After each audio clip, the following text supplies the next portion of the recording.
Chapter number 1 the third level, बहुत ही प्यारा chapter है। इसमें क्या क्वेश्चन एग्जाम में पूछा जाएगा, किस टाइप का इसमें से क्वेश्चन आता है, क्या इसकी थीम है, क्या इसका निचोड़ है, क्या इसके कीवर्ड्स है, पूरा चैप्टर तुमने अगर वर्ड बाय वर्ड नहीं भी पढ़ा है फर्क नहीं पड़ता। आपको इसमें से मैं रस बता दूंगा कि भाई ये क्वेश्चन आता है, मेरे छोटे भाई मेरी छोटी बहन एग्जाम में यही क्वेश्चन आता है, इसमें यही लिखना होता है, इसके यही कीवर्ड्स इंपॉर्टेंट है, इस तरह से समझाने वाला हूं। सो बिना पैनिक किए, बिना डरे, एकदम शेरों की तरह आओ, चलो शुरू करते हैं। आओ मेरे शेरों शेरनियों, मेरे चैंपियंस आ गए हैं। हाँ जी, सब आ गए हैं, आ गए हैं। अब जो लोग भी मैच देखने में लगे, मैं उन लोगों को बता देना चाहता हूं, बच्चों मैच ना इंडिया तुम्हारे बिना देखे भी जीत जाएगी, टेंशन मत लो, पहले पढ़ लो। आ जाओ इधर आओ, एग्जाम साल में तुम्हारा एक बार ही आने वाला है, ये दोबारा लौट के नहीं आएगा, तुम्हारा करियर यहां से डिसाइड होगा। इंडिया तो और भी वर्ल्ड कप जीतेगी यार, और भी ट्रॉफीज जीतेगी, क्यों टेंशन लेते हो, क्यों टेंशन लेते हो। सो वो बच्चे जो एग्जाम को छोड़ के मैच में लगे, मैच भी अच्छा होगा, तुम्हारा पेपर भी अच्छा होगा, इसलिए फिलहाल अभी पढ़ लो। सो चलो शुरू करते हैं। चैप्टर नंबर 1 है the third level, Jack Finney का लिखा हुआ है। क्या है इसके अंदर, मैंने क्या किया तुम लोगों के लिए, सबसे पहले हर चैप्टर की थीम और उसके कैरेक्टर स्केच मैंने आपके लिए लिखवा दिए हैं। सबसे पहले मैंने आपको लिख के दे दिए हैं।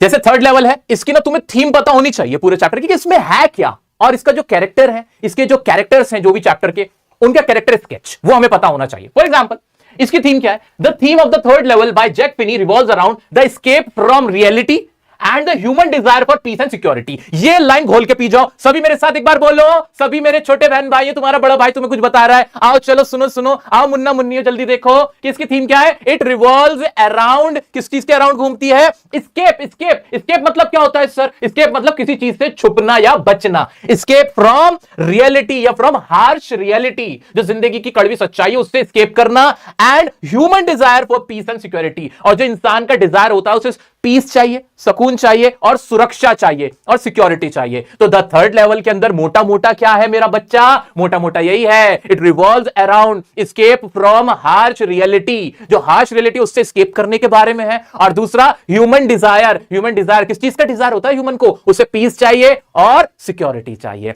इज इट क्लियर और नॉट, इतना सबको याद है, पूरे साल किताब नहीं खोली, कुछ नहीं पढ़ा, इंग्लिश नहीं आती, इंग्लिश बिल्कुल कमजोर है, फर्क नहीं पड़ता, मेरा कहा तुम बस मान लेना। क्या ये लाइन सबको समझ आई पूरे कॉन्फिडेंस से? जिसको ये लाइन समझ में आई भाई उसका पेपर बहुत अच्छा जाने वाला है। आओ चलो आगे बढ़ते हैं। और क्या है इसके अंदर, it explores the concept of alternate realities and time travel, reflecting on how people seek refuse from modern life complexities and stresses through imagination and fantasy. ये लाइन अगर तुम्हें नहीं भी रट पाए, तुम नहीं याद रही तुम्हें, तो भी फर्क नहीं पड़ता, मेन थीम तो इसकी 2 लाइन में ही छुपी हुई थी कि इसके अंदर हार्श रियलिटी जो है उसे एस्केप करना, उससे बचने का तरीका बताया गया या कोई बच रहा है इसमें, और दूसरा क्या कर रहा है, ह्यूमन डिजायर को बताया गया कि उसको क्या चाहिए, पीस एंड सिक्योरिटी चाहिए। वैसे इसमें टाइम ट्रेवलिंग की भी बातें हैं, और इसके अंदर स्ट्रेस जब लाइफ में आ जाता है, बहुत स्ट्रेसफुल लाइफ होती है, उससे कैसे कोई बाहर निकलता है, कैसे उससे गेट रिड होता है, उसके बारे में बताया गया। गॉट इट, थीम समझ में आई। कैरेक्टर कौन है, चार्ली नाम का कैरेक्टर है, जो कि 31 साल उसकी उम्र है।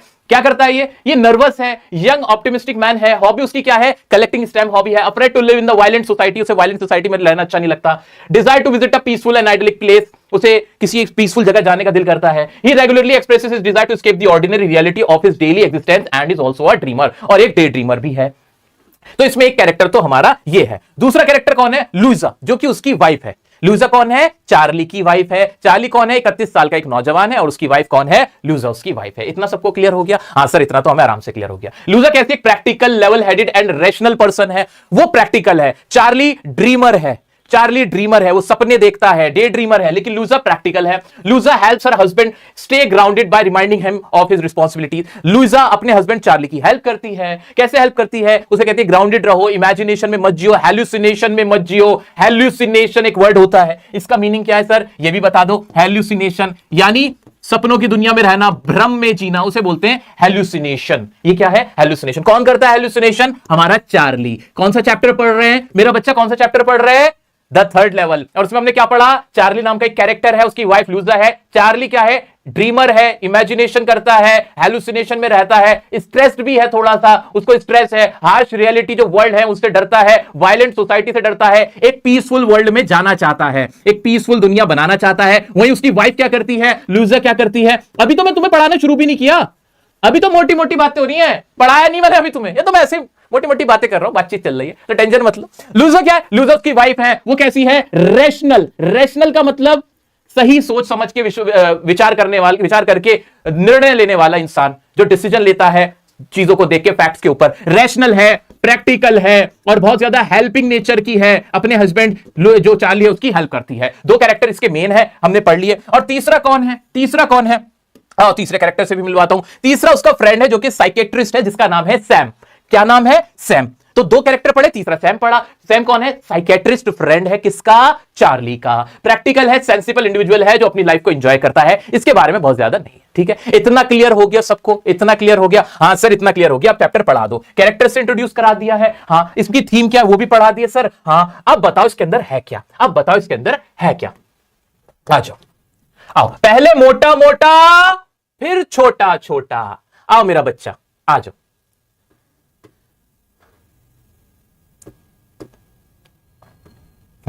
हम क्या करने वाले हैं? रिवीजन कैसे करेंगे यार? मुश्किल से 6 चैप्टर नहीं है तुम्हारे, 6 चैप्टर नहीं है मुश्किल से, तो थोड़े से चैप्टर लेकिन बड़े बहुत हैं, तो इसको ना स्टाइल में स्ट्रैटेजिकली हमें पढ़ना होगा। अब हम क्या करेंगे? पहले तो चैप्टर का मोटा मोटा देखेंगे, मोटी मोटी कहानी क्या है, फिर छोटे छोटे पॉइंट्स देखेंगे उससे रिलेटेड, और फिर बारीक बारीक बातें जो हमारी कुछ छूट जाएंगी वो भी हम पकड़ लेंगे क्वेश्चंस के थ्रू, एक्सट्रैक्ट बेस्ड क्वेश्चंस के थ्रू। ये सब कुछ हम करने वाले हैं। Are you ready? क्या शुरू करूं मैं? मोटा मोटा चैप्टर देखें, क्लियर हो रहा है? क्लियर हो रहा है सबको? हाँ सर क्लियर हो रहा है। मोटा मोटा एंड छोटा छोटा। थीम बोरिंग है? अरे बड़ा मजेदार है ये। अरे ये चैप्टर मैं तुम्हें कैसे बताऊं, बड़ा मजेदार है। आओ चलो कराता हूं, आओ चलो कराता हूं, चैप्टर पढ़ाता हूं। भाई स्टोरी क्या है? Story of 31 year old Charlie. अब तो पता ही है सर, 31 साल के नौजवान की एक स्टोरी है। वो क्लेम करता है there is a third level at Grand Central station in New York. वो कहता है जो ग्रैंड सेंट्रल स्टेशन न्यूयॉर्क में है, अमेरिका में एक जगह है न्यूयॉर्क, है ना, न्यूयॉर्क शहर है, वहां वो कहता है कि एक और लेवल है, थर्ड लेवल है, जहां पे मैं गया हूं। Charley gets lost on subway, reached the third level. वो ना कहीं खो जाता है सबवे में। अब सबवे समझते हो ना? सबवे समझते हो, नीचे से जो होकर रास्ता गुजर रहा होता है, उस सबवे में खो जाता है और उसको थर्ड लेवल नाम का एक रेलवे स्टेशन, ट्रेन का स्टेशन मिलता है। Found fuel tickets counter, wooden information booths, old fashion features. वहां देखता है पुराने जमाने के, यानी उस जमाने से भी 100 साल पुराने जमाने की चीजों से नजर आती हैं भाई। वहां वुडन उसका काउंटर होता है, पुराने ही टाइम के फैशन के लोग वहां कपड़े पहने होते हैं, सारा कुछ देखता है वो। Next day took his wife, exchanges 300 currency. अब क्या करता है? अगले दिन अपनी पत्नी को लेके, लूजा को लेके वहां जाता है, क्योंकि उसको सफर करना होता है गेल्सबर्ग का। और फिर क्या देखता है? पर डिडंट फाइंड द कॉरिडोर। लेकिन उसको रास्ता थर्ड लेवल का नहीं मिलता।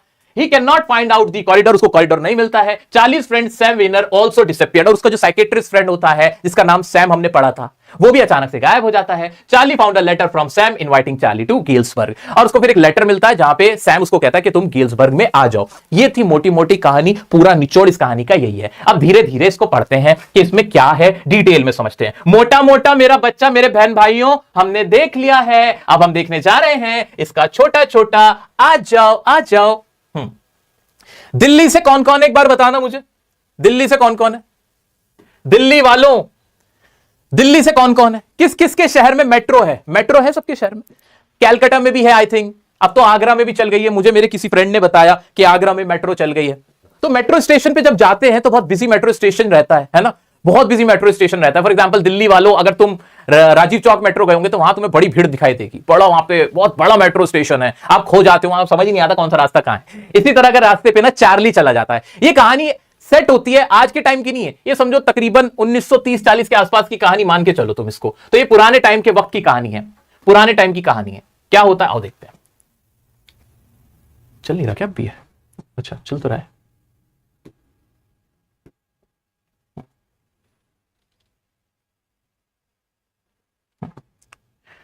सबको नजर आ रहा है? हाँ। Charlie, a 31-year-old city resident, claims that there is a third level at the Grand Central Station in New York and he has been there. Charlie नाम का एक व्यक्ति है 31 साल का जो क्लेम करता है, ये लाइन में लिखनी, क्या क्लेम करता है वो? कि there is a third level at the grand Central station in New York. ये लाइन एक एक बच्चा अभी कमेंट में लिख के निकाल दे यार, अभी एक एक कमेंट में मेरे छोटे बहन भाइयों लिख के निकाल दो कि चार्ली क्या क्लेम करता है। ही claims that there is a third level at the grand Central station in New York. ये लाइन लिख दो। He talks to a psychiatrist friend about it, who thinks Charlie is trying to fulfill his dreams while walking and escaping reality. वो अपने friend का नाम क्या था मुझे याद नहीं आ रहा, नाम क्या था फ्रेंड का, साइकियाट्रिस्ट फ्रेंड का? अरे हुई अरे मम्मा क्या करूं, अभी तो पढ़ा था मैंने, क्या नाम था, क्या करूं। कूद कूद के पढ़ाऊं, कूद कूद के सोचूं क्या, ऐसे कूद कूद के है? नहीं, क्या नाम था? सैम नाम था। ओ माय गॉड, कितना मजा आया भूलने के बाद जब याद आया। Sam Sam Sam Sam Sam Sam psychiatrist friend था। वो क्या कहता है कि he is trying to escape from the reality, he is fulfilling his dreams while walking and escaping reality, escaping reality. यही तो लाइन इसका पूरा क्रक्स है। बार बार ये लिखना है, बार बार ये लिखना है कि चार्ली क्या कर रहा था, ही वांटेड या he wants to try to escape from reality या harsh realities of the world and seeking peace. वो क्या चाह रहा था? पीस चाह रहा था, है ना? सब लोग लिख रहे हैं ये लाइन, सब लोग लिख रहे हैं। वेरी गुड सैम, हाँ सबको लिखते जाओ, लिखते जाओ जो जो कह रहा हूं, ठीक है? इतना क्लियर हो गया? The psychiatrist explains that many people want to escape from fears, insecurities and worries of the modern world. उसका फ्रेंड जो सैम है वो कहता है कि बहुत सारे लोग हैं जो आज की दुनिया के जो इनसिक्योरिटीज है, जो डर है, जो लड़ाइयां हैं, जो टेंशन हैं, उनसे स्केप करना चाहते हैं and find A temporary refuse from it. और एक टेम्परेरी ना उससे एक टेम्परेरी तौर पे एक थोड़े से वक्त के लिए खुद को बचाना चाहते हैं, बचा के निकलना चाहते हैं। The psychiatrist uses his own hobby of stamp collection to illustrate this point. जो साइकियाट्रिस्ट फ्रेंड जो कि सैम वेनर है वो बोलता है कि मैं भी ऐसा काम पता है कैसे करता हूं, अपने आप को जब टेंशन हो रही होती है, बहुत स्ट्रेस हो रहा होता है, जब इस दुनिया से दिल नहीं लग रहा होता, तो मैं भी ना स्टैम्प कलेक्शन का काम कर लेता हूं, हॉबी बना रखे, उसमें मैं डूब जाता हूं और इस दुनिया से दूर भाग जाता हूं। ऐसे तुम लोग भी नहीं करते हो? जब तुम्हें बहुत ज्यादा टेंशन हो रही होती है, भाई गेम खेलने लगते हैं, भाई रील्स चलाने लगते हैं, टक टक टक टक गाने सुनने लगते हैं। सबके अपने अपने शौक होते हैं, गेम खेलना, ये सारी चीजें करना। ये क्यों करते हैं हम? सोच के देखो एक बार, तुम लोग क्रिकेट के दीवाने हो, वो तुम्हें क्रिकेट देखना है, हम सब जानते हैं क्रिकेट देख के हमें तो एक पैसा नहीं मिलने वाला है, हमें तो नहीं मिलने वाला है। जो क्रिकेटर्स खेल रहे हैं उन्हें पैसे मिलेंगे, करोड़ों कमा रहे होंगे, वो हमारा प्रोफेशन थोड़ी है, लेकिन हमें फिर भी बहुत प्यार है क्रिकेट से। ऐसा नहीं है कि हम सिर्फ इसलिए क्रिकेट देखते हैं कि हमें हमारे देश का मैच हो रहा है, नहीं। अगर ऐसा है तो फुटबॉल के मैच क्यों नहीं देखते हो? हॉकी के इंडिया के मैच होते हैं वो क्यों नहीं देखते हो? इंडिया जो ओलंपिक्स में सारे गेम खेलती है वो सब क्यों नहीं देखते तुम? तो अपने आप से एक तो सच बोलो, एक्सेप्ट करो रियलिटी। तुम क्रिकेट इसलिए देखते हो क्योंकि क्रिकेट से तुम्हें प्यार है, तुम उसके अंदर से ना एस्केप करते हो दुनिया की रियलिटी, जो तुम्हारी टेंशन है, करियर की प्रॉब्लम है, ये सारी वो सब ना दूर हो जाती हैं जब हम क्रिकेट को देखते हैं या अपने फेवरेट क्रिकेटर्स को देखते हैं। ये है सच्चाई। मानते हो मेरी बात को? मानते हो? इतना तो क्लियर है। ऐसे ही पता है, ऐसे ही चार्ली भी क्या कर रहा था? चार्ली भी सिर्फ दुनिया से भागना चाहता था, अपनी टेंशन से भागना चाहता था, स्ट्रेसफुल लाइफ से भागना चाहता था, and that's why he was claiming that he has reached to third level at grand railway station in New York. Is it clear? Is it clear? मानते हो?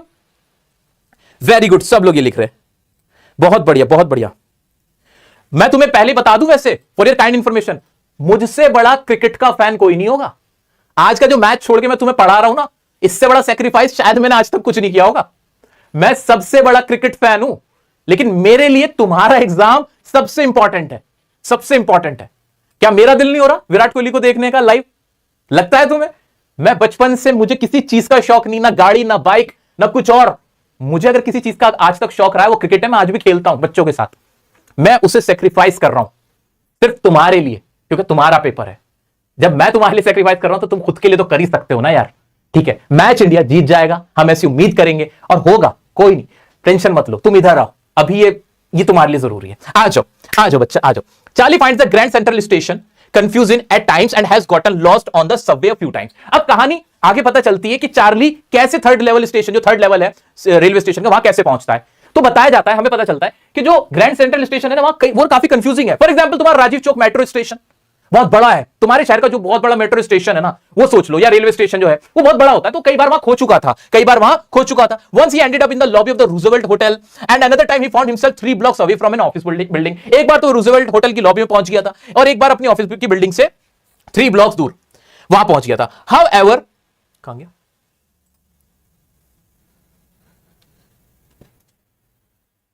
हाँ, however during his latest, फिर भाग गया।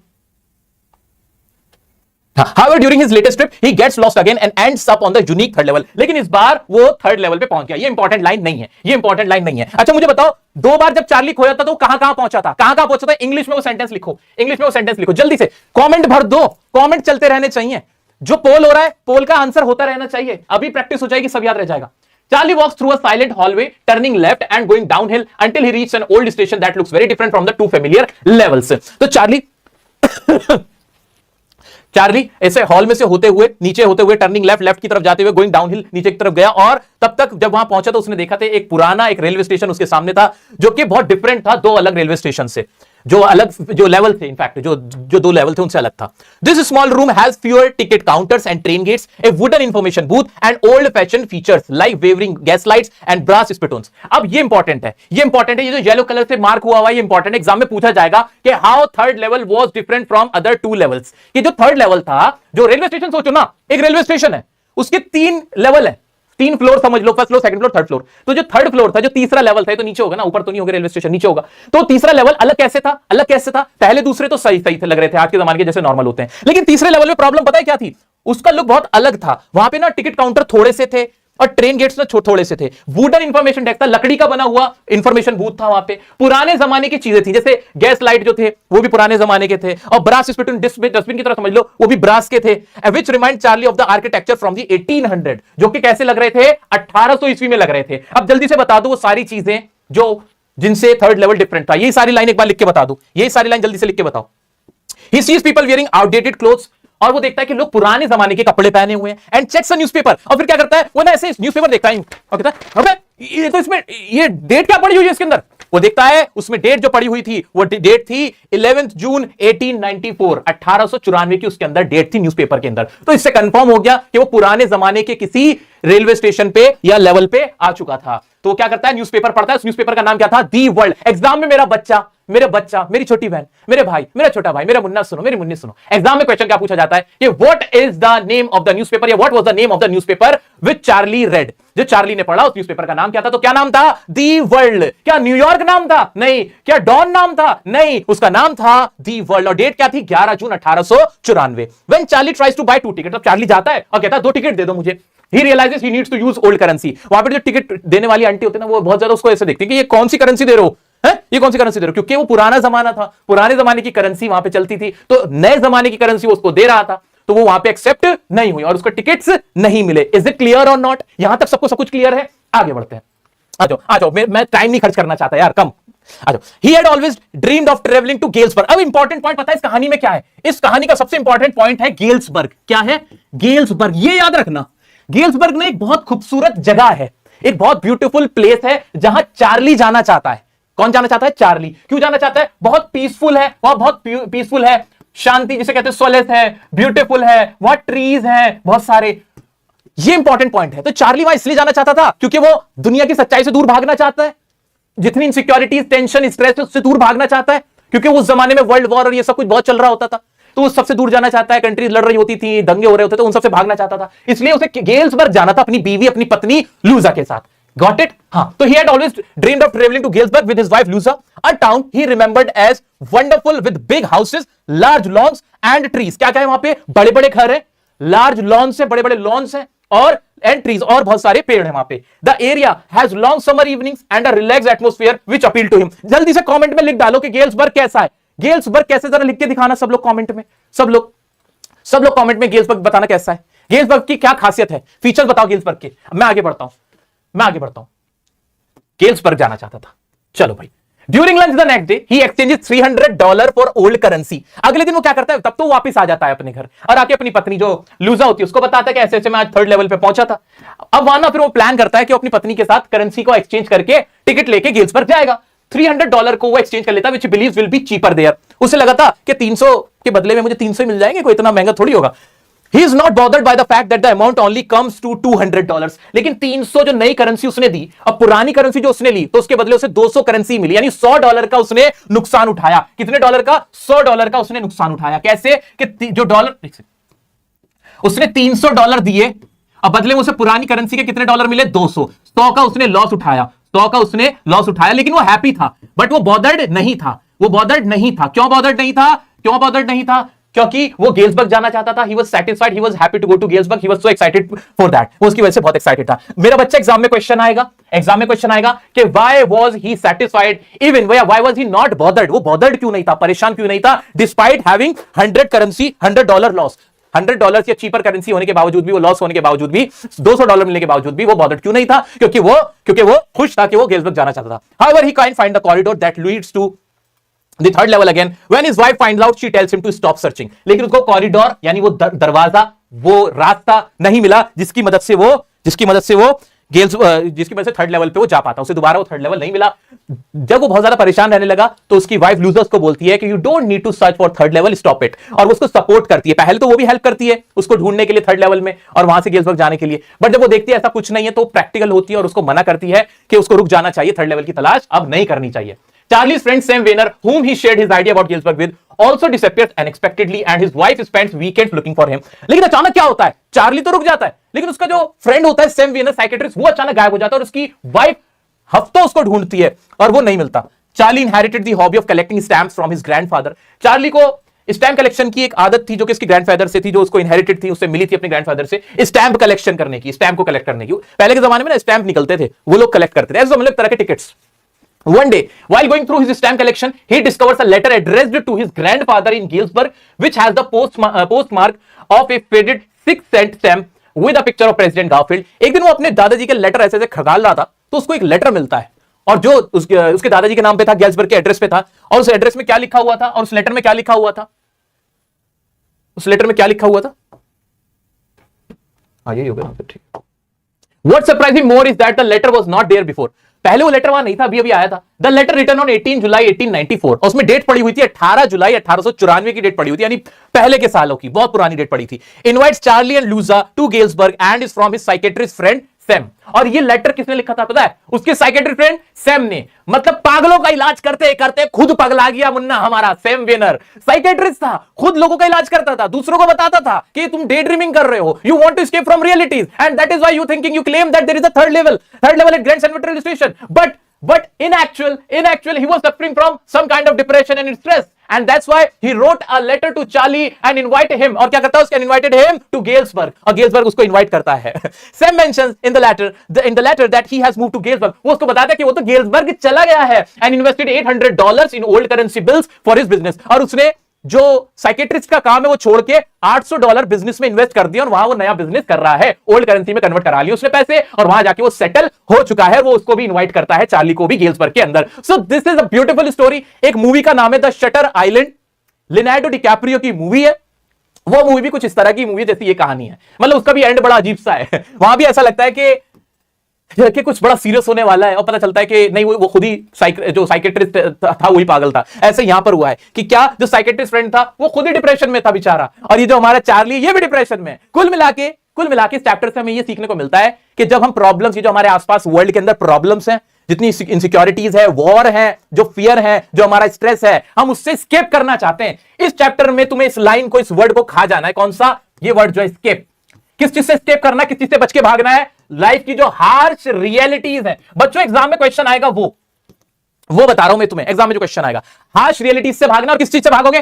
फियर से भागोगे. किससे भागोगे? फियर से. और किससे भागोगे? इनसिक्योरिटीज से भागोगे. जो तुम्हें इनसिक्योरिटीज है उससे भागोगे. और किससे भागोगे?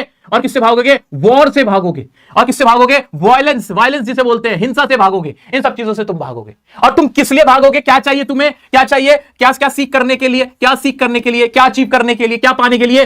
पीस. क्या चाहिए? पीस चाहिए. क्या चाहिए? लव चाहिए, सुकून चाहिए, पीस चाहिए. ये सारी चीजें तुम्हें चाहिए. Is it clear? चैप्टर खत्म होता है. अब इसके मेन क्वेश्चन के आंसर सुनो तुम.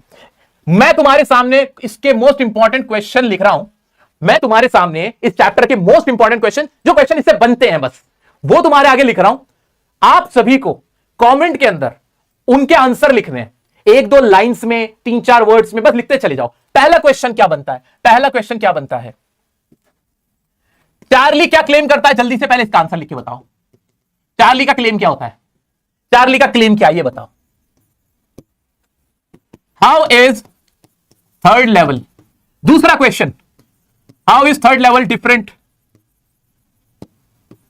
आगे का क्वेश्चन तुम समझ लो कि थर्ड लेवल डिफरेंट क्यों है, उसका आंसर लिखो. मैं देख रहा हूं कमेंट्स तुम्हारे, लिखते जाओ. सारे क्वेश्चन एक तरफ और जो मेरे लिखा ये क्वेश्चन है एक तरफ. जल्दी से लिख दो. How is third level different? Charlie का क्लेम क्या था? वो क्या क्लेम करता था? एक और क्वेश्चन है. Do you think Louisa is a good wife? Louisa good wife थी कि नहीं, हां या ना, और उसके रीजन बताने. लूजा गुड वाइफ थी कि नहीं, हां या ना, और उसके रीजन बताने. और एक और लिख लो चलो, एक ये बड़ा क्वेश्चन, ये 5 नंबर टाइप का क्वेश्चन है.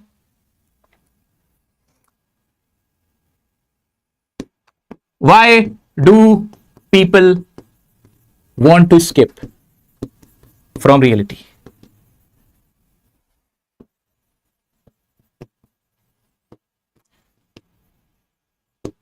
And how is Galesburg? Galesburg कैसा दिखता है और लोग हार्श रियलिटी से भागना क्यों चाहते हैं? जरा कमेंट में धर धर के बता देना। हमने बच्चों अभी क्या किया, हमने पहले मोटा मोटा देखा, फिर छोटा छोटा देखा, अब हम देख रहे हैं बारीक बारीक। कुछ ऐसी बातें जो हमने अभी समरी में नहीं पढ़ी, वो हम क्वेश्चंस के थ्रू, एक्सट्रैक्ट के थ्रू और पढ़ लेते हैं ताकि हमारा कुछ भी ना छूटे। ठीक है, आओ उसी में से एक कुछ क्वेश्चन है, यहां एक्सट्रैक्ट बेस्ड क्वेश्चन है, आपको पूरा एक्सट्रैक्ट दिया गया है और उसके बाद उसका आंसर दिया गया है। List any 2 details about how Charlie was dressed up. Charlie dressed up कैसे था, कौन से कपड़े उसने पहन रखे थे? तो यहां पे लिखा हुआ था क्या क्या कपड़े पहन रखे थे, तो साफ लिखा था he was wearing a 10 gabardine suit and a straw hat with a fancy band. ये यहां से आंसर हो जाना था, तो ये इसके कपड़े के ऊपर था। और एक्सट्रैक्ट क्या पूछ लेगा, Charlie decided to use the subway because it was, subway क्यों उसने चूज किया था? वो क्विकर था, चीपर था, मोर फैशनेबल था, सेफर था। हमें पता है उसने इसलिए किया था क्योंकि वो जल्दी में था, तो वो क्विकर था, जल्दी पहुंचने के लिए। Complete the following sentence appropriately. Landing at the third level was due to Charlie's flight of dash. Charlie की कौन सी फ्लाइट थी? फ्लाइट का मतलब कि कौन सी उड़ानों में घूम रहा था, वो उसकी इमेजिनेशन की उड़ान थी। क्या चीज की? इमेजिनेशन या उसकी हेलुसिनेशन, आप ये लिख सकते हो। Which time frame is represented through the kind of outfit mentioned in the extract? pre-World War era, the present times, the 18th century या in the future? जो पूरा बताया गया है वो कौन सा था? वो प्रेजेंट टाइम था, क्योंकि जो जब वहां थर्ड लेवल पे गया था वो था 1800 वाला, 19th सेंचुरी वो थी। ठीक है, एक और एक्सट्रैक्ट है, जरा इसको देख लेना। Why does the narrator resort का मतलब होता है जुगाड़ करना, किसी चीज को चोरी कर लेना, जुगाड़ कर लेना, उसको बोलता है रिजॉर्ट करना। Resort to wishful day dreaming and want to travel back in time. Time travel में बैक इन टाइम वापस क्यों जाना चाहता था 100 साल पहले? हमें पता है, बार बार इसका एक ही आंसर लिखेंगे ना, सब लोग एक आवाज में इसका क्या लिखेंगे? Because he wanted to escape from the harsh realities of this world. Clear है? सब कुछ लिख देंगे। सर इसमें तो आंसर लिखा हुआ है डे ड्रीमिंग, मैं लिख रहा हूं एस्केप फ्रॉम द वर्ल्ड, क्या ये गलत हो जाएगा? No no, not at all, not at all. विश्वास रखो, भरोसा रखो, आंसर करेक्ट होना चाहिए। Language can be different, words can be different, but the direct idea, the answer and the correct idea of the question and of the answer in fact must be the same. जो answer का जो idea होना चाहिए, जो पूरा आपका गोल होना चाहिए, वो यही होना चाहिए कि आप उसका डायरेक्ट आंसर कर रहे हो। ये नहीं होना चाहिए कि आप बात कुछ और लिख दें। आप लिखो day dreaming, hallucination, imagination, escaping from the reality, all are correct. आगे बढ़ते हैं। The year 1894 holds so much importance because उस जमाने में क्या हो रहे थे? वर्ल्ड वॉर्स हो रहे थे, पीरियड ऑफ पीस स्टेबिलिटी। हाँ, time before the world war, मतलब 1939 में सेकंड वर्ल्ड वॉर हुआ, 1914 में फर्स्ट वर्ल्ड वॉर हुआ। तुम्हें क्या लगता है? मुझे हिस्ट्री नहीं पता, आ रहा है, बहुत पढ़ रखी है मैंने। 1894 का टाइम क्यों दिखाया गया? क्योंकि उस जमाने में वर्ल्ड वॉर नहीं हुआ था, उससे पहले वर्ल्ड वॉर नहीं हुआ था। That's why Charlie wanted to go back to 1894 because that was the pre war period. वो क्या था? प्री वॉर पीरियड था। उस जमाने में युद्ध नहीं हुए थे, वर्ल्ड वॉर नहीं हुए थे। युद्ध होते थे नॉर्मल वाले, वर्ल्ड वॉर इतने बड़े लेवल पे नहीं हुए थे। जब चार्ली एग्जिस्ट कर रहा है तो वहां वर्ल्ड वॉर का समय है। The world, the news about President Cleveland, what do they hint at? The narrator used to like reading at the newspaper. The narrator fantasies about past events. The narrator want to escape to the world that was unaffected by the 2 world wars. The narrator tends to forget things. The narrator want to escape to the world that was unaffected by the 2 world wars. अब तो खैर आसान से तुम कर लोगे। एक question है, give one reason why the writing style of the extract can be called autobiographical. Autobiographical का मतलब जो खुद से लिखा गया होता है। आपको ऐसा क्यों लगता है कि राइटिंग स्टाइल ऑटोबायोग्राफिकल है? हाँ, क्योंकि उसमें जो फर्स्ट पर्सन की तरह लिखा जा रहा होगा कि मैं ऐसा कर रहा हूं, मैं गया, मैंने देखा, तो इसलिए जहां इंसान पर्सनल थॉट्स, अपनी फीलिंग्स और एक्सपीरियंस बता रहा होता है तो वो ऑटोबायोग्राफिकल होता है। Why did Charlie ask for 2 ticket? 2 tickets क्यों मांगे? एक लूजर के लिए और एक अपने लिए, है ना?